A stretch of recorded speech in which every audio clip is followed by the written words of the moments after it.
Isn't salt. I am here, Mrs. Bhargav, to teach you the next part of this chapter, that is part 7.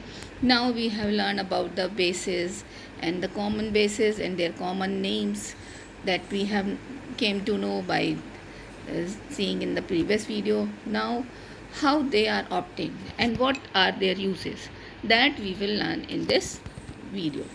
न superior quality of lime stone is marble. जो अच्छी quality का lime stone होता है वो उसको हम कहते हैं marble. Basically it is calcium carbonate. So calcium oxide is made up by heating mind lime stone in lime Keynes.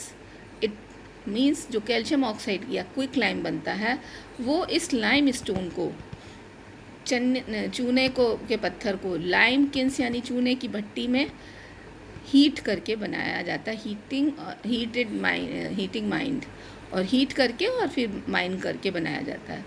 So it is a kind of weak base. Quick lime when dipped in water gives out enormous heat. Means जब इसको पानी में डालते हैं, ऐसे quick lime को, एक तरह का चूना होता है, इसको जैसे ही सोक करते हैं तो बहुत सारी हीट निकलती है. So much so that water starts boiling. यहाँ तक कि इतनी ज़्यादा हीट निकलती है कि water starts boiling. It reacts with water forming slag lime. अब ये पानी के साथ रिएक्ट कर कर कैल्शियम हाइड्रोक्साइड या स्लैग लाइम बना लेता है. तो मतलब ये स्टोरी स्टार्ट हुई लाइम स्टोन से. लाइम स्टोन को हीट किया, ग्राइंड किया, माइन किया, तो हमको मिला, क्या मिला हमको? That is we are getting quick lime. And when it is dipped in water तो we are getting slag lime. इसको हम कैल्शियम हाइड्रोक्साइड कहते हैं. Which being sparingly soluble in water. थोड़ा सा सॉल्युबल है और बाकी जाके नीचे सेटल कर जाता है और एक क्रीमी स्मूथ लेयर बनाता है. The water above the slag lime is lime water. उसके ऊपर का जो पानी होता है उसको हम लाइम वाटर कहते हैं. ये लाइम वाटर जो है किसके टेस्ट में आता है काम? कार्बन डाइऑक्साइड के टेस्ट में काम आता है. Lime water appears to be clear though it includes traces of calcium hydroxide. इसमें थोड़े से कैल्शियम हाइड्रोक्साइड भी होता है. Lime water when tested turns red litmus blue. और ये किसको? रेड लिटमस को ब्लू कर देता है. तो इसका मतलब क्या है कि ये बेसिक नेचर का है. It is use to test the presence of carbon dioxide gas. When carbon dioxide gas is bubble through lime water. जब कार्बन डाइऑक्साइड गैस इसमें से बबल की जाती है तो that combines with calcium hydroxide present in lime water and forming suspended white particles of insoluble calcium carbonate turning lime water milky. और उससे react करके कैल्शियम कार्बोनेट को जो इनसॉल्युबल होता है वाटर में वो बना लेता है और जिससे कि जो लाइम वाटर है वो मिल्की हो जाता है. तो this is all about the story of the calcium carbonate, calcium hydroxide, calcium oxide, and for lastly the test of the carbon dioxide. Then we will take up one by one and their uses. Calcium carbonate. Ordinary limestone is used in making of cement, being used in masonry. Fine limestone or marble is used for a precious stone. Means जो ordinary limestone है वो तो हमने cement बनाने में use कर लेना है. देन जो अच्छा लाइमस्टोन है वो हमारे फ्लोरिंग के काम आता है. Even the Taj Mahal is made up of that limestone. उसके बाद आइए क्विक लाइम और कैल्शियम ऑक्साइड. क्विक लाइम जो है रिफाइनिंग में ओर्स को, जिससे कि उससे हम मेटल्स को एक्सट्रैक्ट कर सकें, उसके काम आता है. Also use in preparing slag lime. और स्लैग लाइम बनाने के भी काम आता है. Then in beetle carbon calcium hydroxide की बात के लिए आते हैं, दैट इज स्लैग लाइम. तो ये जो पान होता है उस पर लगा के as a source of calcium इसको यूज़ किया जाता है. For adding to mortar for plastering of walls. और वॉल्स की प्लास्टरिंग के लिए भी इसको यूज़ करते हैं. For white washing walls. To neutralize the acidic soil. जो एसिडिक सॉइल होती है उसको न्यूट्रलाइज करने के भी काम आता है. For manufacturing bleaching powder. Bleaching powder बनाने के काम आता है. For making chalk and chalk sticks. Chalk और चॉक स्टिक्स बनाने के काम आता है. In glass pulp and paper industry. Glass pulp और पेपर इंडस्ट्री में भी इसको यूज़ करते हैं. In treatment of sewage water. और सीवेज वाटर के काम में भी आता है. तो ये तो यूजेस हो गए इसके कैल्शियम हाइड्रोक्साइड के. Now milk of magnesia is a white milky viscous suspension of hydroxide, magnesium hydroxide. Milk of magnesia जो होता है वो मैग्नीशियम हाइड्रोक्साइड का एक सस्पेंशन होता है और एक वीक बेस होता है, और इसको हम एंटासिड की तरह यूज़ करते हैं जब किसी के पेट में या स्टमक में बर्निंग सेंसेशन होता है या एसिडिटी प्रोड्यूस होती है, तो it neutralizes that acid and it can be availed as tablet और एज अ सोल्यूशन।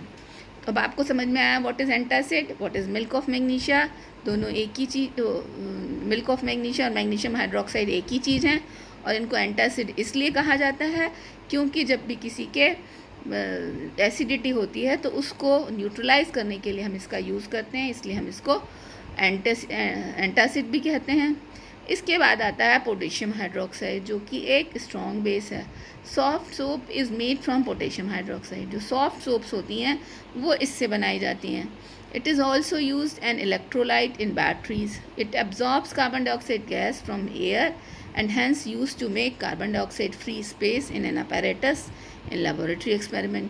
तो इस तरह से क्या करता है, कार्बन डाइऑक्साइड को एब्जॉर्ब करता है और उसके बाद लेबोरेटरी एक्सपेरिमेंट्स में इसको हम यूज़ करते हैं, इसलिए क्योंकि जहाँ पे हमें कार्बन डाइऑक्साइड को रिमूव करना है वहाँ हम थोड़ा सा पोटेशियम हाइड्रोक्साइड यूज़ कर देते हैं।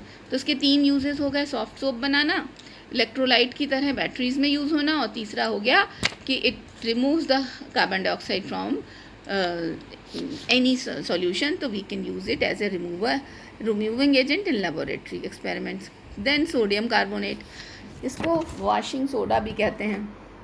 it is used for making washing soaps, जो धोने वाली हार्ड साबुन होती हैं उनको बनाने के लिए इसके का काम होता है।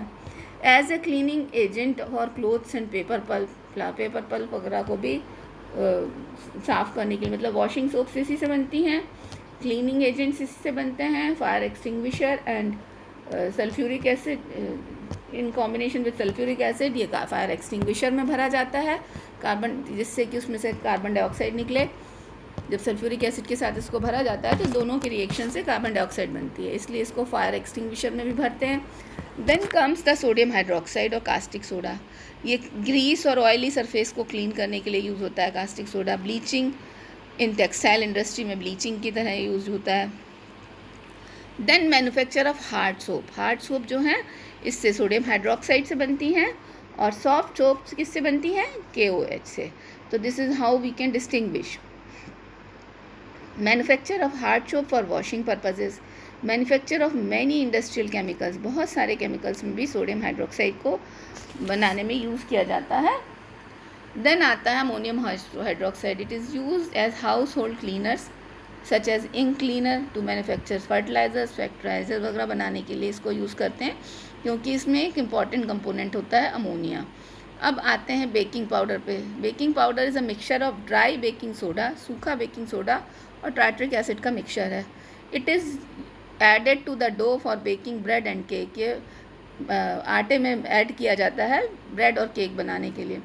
फिर कैल्शियम सल्फेट, इसको जिप्सम कहते हैं कॉमनली, और वैसे इसका नाम प्लास्टर ऑफ पेरिस है। और जब प्लास्टर ऑफ पेरिस नाम है तो ये किस किस काम में आता है, ये प्लास्टरिंग द फ्रैक्चर्ड बोन्स और दूसरे जो फॉल्स सीलिंग वगैरह बनती हैं बिल्डिंग्स में, उनके काम आता है। उसके बाद आता है कैलेमाइन लोशन। ये कुछ नहीं है, इट्स जिंक कार्बोनेट, और इसको भी वीक बेस कहा जाता है, और ये ऑलमोस्ट न्यूट्रल है। It is use as cosmetic and the neutralization of ant sting. जब एंट हमको काटती है तो उसमें से एक एसिड सीक्रेट होता है, तो उस एसिड को न्यूट्रलाइज करने के लिए हम कैलेमाइन लोशन को यूज़ करते हैं, या we can say then zinc carbonate. तो इस तरह से this is all about different kinds of bases, and then we will come to in the next video we will see something else. And one more thing, I hear it is given certain plants like hydrangea bear puff ball shaped clusters of blue, pink or white colors. The colors of the flower is said to be depend upon the nature of the soil. अब जैसी भी soil होती है उसके हिसाब से उस plant का फ्लावर होता है। तो फ्लावर्स ऑफ हाइड्रांजीनिया में be blue in acidic soil, acidic soil में ब्लू होंगे, pink in basic soil and white in neutral soil. इस तरह से सॉइल की भी जो एसिडिसिटी या बेसिसिटी है उस पर भी काफ़ी कुछ डिपेंड करता है कि कैसी वेजिटेशन होगी। जो आपने एक इस एग्जाम्पल में देखी, the hydrangea plant in which different kinds of soil gives the different impact of the color in the particular flowers. of this plant. So this is all about today. The next video we will see the next part of it, and then